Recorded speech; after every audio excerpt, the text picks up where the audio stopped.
చిత్తూరు జిల్లా శ్రీకాళహస్తిలో 2 రోజులుగా కురుస్తున్న వర్షాలతో తెలుగుగంగ కాలువకు భారీగా వరద నీరు చేరింది. తొట్టెంబేడు మండలంలోని చినకనపర్తి, కోన్నల్లి గ్రామాల్లో గంగ కాలువకు గట్లకు 6 చోట్ల గండిపడింది. వందల ఎకరాల పంట పొలాలు నీట మునిగాయి. 4 గ్రామాలు జలదిగ్బంధంలో చిక్కుకున్నాయి. కోన్నల్లి గ్రామంలోని సుమారు 200 కుటుంబాలను సురక్షిత ప్రాంతానికి తరలించేందుకు అధికారులు చర్యలు చేపట్టారు.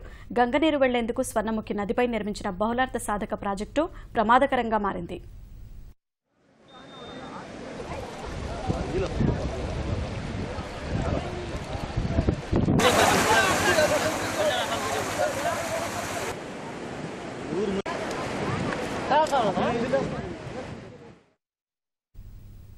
కడప జిల్లాను వర్షాలు ముంచెత్తుతున్నాయి. నగరంలో రోడ్లన్నీ వర్షపు నీటితో నిండిపోయి చెరువులను తలపిస్తున్నాయి.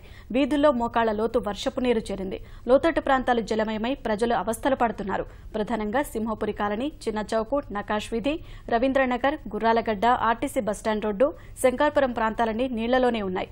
గతంలో ఎన్నడూ ఇలాంటి పరిస్థితి చూడలేదని ప్రజలంటున్నారు. మృత్యుంజయ కుంటలోకి వరద రావడం వల్ల అధికారులు కాలువలు తీసి బయటకు పంపుతున్నారు.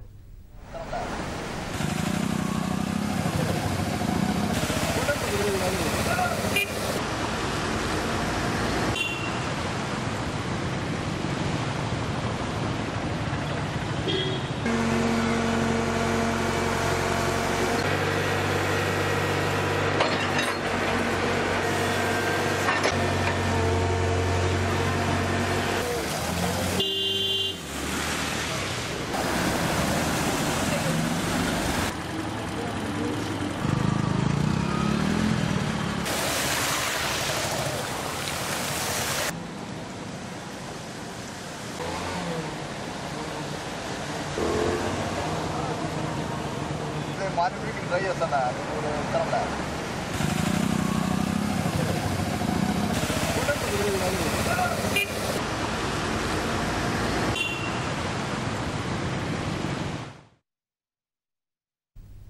కడప జిల్లాలో 2 రోజులుగా కురుస్తున్న వర్షాలకు వాగులు, వంకలు ప్రమాదకర స్థాయిలో ప్రవహిస్తున్నాయి. బుగ్గవంక జలాశయం నీటి మట్టం గరిష్ట స్థాయికి చేరుకుంది. 2 గేట్ల ద్వారా నీటిని దిగువకు వదిలిపెట్టారు. దీంతో కడపకు భారీగా వరద నీరు వచ్చే అవకాశం ఉందని కలెక్టర్ రమణ ప్రకటించారు. లోతట్టు ప్రాంత ప్రజలు అప్రమత్తంగా ఉండాలని కోరారు.